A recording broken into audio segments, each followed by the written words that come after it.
Hello students, this is Prathamesh Tupare, your physics teacher. In the previous class we studied something called as Coulomb's law for electrostatics, wherein we saw it states that the force between any 2-point charges is directly proportional to the product of magnitude of the two charges and is inversely proportional to the square of distance between them. Okay, and we saw various things related to this Coulomb's law. In today's class, we are going to study something called as principle of superposition of forces. So till now, we were dealing with the point charges, that is only 2-point charges, right? For example, now if we consider a system of charges, okay, like more than 2-point charges, then how will we find out the force exerted on one particular point charge? So till now, we have seen an expression. Okay, for 2-point charges, we had point charge 1 and a point charge 2, which was separated by a distance of r, and we found out the Coulomb's force for it. That was 1 upon 4 pi epsilon naught q1 q2 upon r square. This was the expression. Now supposing we add more charges over here. I put q3, I put q4, I put q5. Okay, now the force acting on one, okay, on particular charge 1, okay, wouldn't be just because of q2. It will be because of q3, it will be because of q4, it will be because of q5 also. So we'll have to add them together and find out the total force acting on this charge q1. Correct? So how do we find out that force, the total force acting on a particular charge in the system of charges? So for this reason, we use this law, that is, or principle, that is principle of superposition of forces. So let us see the statement to it. So this principle of superposition states that when a number of charges are interacting, the total force on a given charge is a vector sum of the forces exerted on it due to all the other charges. What does this mean? Supposing there are various charges q1, q2, q3, q4, let's say. Okay, I define its position using certain origin. So let's say this one has a position vector of r1, q2 has a position vector of r2, q3 has a position vector of r3, and q4 has a position vector of r4. Okay, if I want to find out the force acting on q1 because of all the remaining charges, that is q2, q3 and q4, so it will be nothing but the sum, okay, sum of all the forces taken individually, that is force exerted on 1 due to 2, so that is basically F12, okay, force exerted by 3 on 1, that is F13, and force exerted by 4 on 1, that is F14. Okay, you have to add them together to get a force acting on 1. But how do we add them? We won't be adding them as a simple addition. We will be adding them vectorially. Okay, we'll be adding them using its magnitude as well as direction. We'll be considering the directions also. We won't be adding just the magnitude. We'll be adding also the direction. So basically we have to add them vectorially. Okay, so this is the way you have to do it. So this is nothing but your principle of superposition. Okay, so now let's see how it works. Okay, so now let us consider this system of charges. If you see, I have taken 3 charges, q1, q2 and q3. Okay, the position vector of q1, q2 and q3 with respect to this origin is r1, r2 and r3. Okay, there are three different point charges. Okay, I want to find out the net force, net Coulomb force acting on charge q1. So who will be exerting a force on q1? Obviously q2 will be exerting a force on q1 and q3 will be exerting a force on q1. Okay, when I add them together, I'm going to get the total force acting on q1. Let us say r12 be the distance between q1 and q2, and r13 is the distance between q1 and q3. Let us consider r12 as a unit vector which represents the direction, okay, pointing from 2 to 1, okay, q2 to q1, and let r13 be the unit vector having the direction pointing from q3 to q1. Okay, so let us consider these are its direction. Okay, so now let us consider just the one pair, that is q1 and q2. So I'll redraw it for you here.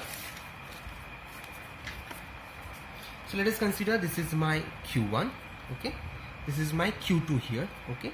Let's say this distance is r12 and let r12 cap be a unit vector which points from 2 to 1, okay. So now the force exerted on q1 because of q2, how do we write? F12, force on 1 because of 2, force on 1 because of 2 will be equal to, in vector form, we know the formula, 1 upon 4 pi epsilon naught, the multiplication of the magnitude of the two charges divided by the square of distance between them. Distance between them is r12, and to know the direction of the force we put r12 cap, which simply means that the force acting on q2 will be in the direction of r12 because both are positive. So this one will be pushing this away, correct? They will be repulsing, okay, they will be repulsive, there will be a repulsive force, that is q2 will be pushing q1 away, okay. So the direction of f12 and the direction of r12 is one and the same thing, so there is a positive sign here, okay. Yes, so this is the first one, okay. Second one, I have q3, okay. So this is my q1, this is my q3, the distance between them is taken as r13, okay, and a unit vector to represent it from 3 to 1 will be r13 cap, okay. So now can you tell me the force acting on 1 because of 3? So it will be given by, in the vector form again, 1 upon 4 pi epsilon naught. Now what are the two charges? q1 and q3, okay. So q1 into q3 upon distances r13 square into the unit vector will be r13 cap. Why? Because q3 will be pushing this q1 away because of the repulsion, since both are light charges. So f13 and r13, okay, r13 will be in the same direction, okay. Yes. So these are the two forces I got in the vector form. So according to the superposition principle, what do I get? The final force acting on 1 will be f12 in the vector form plus f13 in the vector form. So now let's substitute. In place of f12, what will I get? 1 upon 4 pi epsilon naught q1 q2 upon r12 square into r12 cap plus 1 upon 4 pi epsilon naught. In place of f13, I'll put this, okay. So q1 q3 upon r13 into r13 cap, okay. So this is your final force, that is the total force acting on charge 1, that is this charge, okay. So now if you combine the two figures, that is this figure and this figure, you get nothing but this figure. So the force on q1 because of q2 is outwards, that is f12, and force due to force on q1 because of q3 is again outwards, that is f13.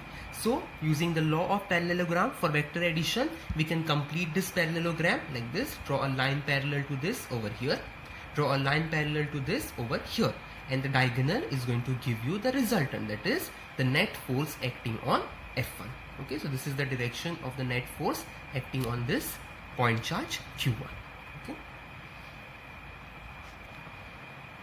Now supposing I have a system of n charges and I want to find out the total force acting on one particular charge, let's say q1, okay, due to all the other n charges which are present in the system, then it is going to be f1, that is the total force acting on 1 will be equal to f12 plus f13 plus f14 plus f15 till f1n, okay. So the formula will be 1 upon 4 pi epsilon naught. We can remove common. If you see this expression, 1 upon 4 pi, 1 upon 4 pi is same, common, right? So you can pull it out, okay. And this will be q1 q2 upon r12 square, r12 cap, plus q1 q3 upon r13 square, r13 cap, plus q1 q4 upon r14 square, r14 cap, plus so on till q1 qn in general upon r1n square, r1n cap, okay. So in summation form we can write it as summation of I1 to n. q1 you can pull out common because q1 remains common here. What what becomes different is q2, q3, q4, q5, q6 till qn. So you can put it as qi, okay, upon r1i again, because 1 remains constant, I changes 2, 3, 4, 5, 6, correct. So r1i square, r1i cap, okay. And summation over here will go from I from 2 to n, okay. It's going to go from 2 to n, fine. So the vector sum is obtained by the parallelogram law of vector addition, if you see from here. So I hope this principle of superposition of forces is clear to you. In the next class, we are going to start with the important topic, that is the second half of your chapter, we can say, because as the chapter's name is electric field, electric charges and fields, right? So we are going to learn what is that electric field in the next class. Okay, so that's it for today. I'll see you in the next class.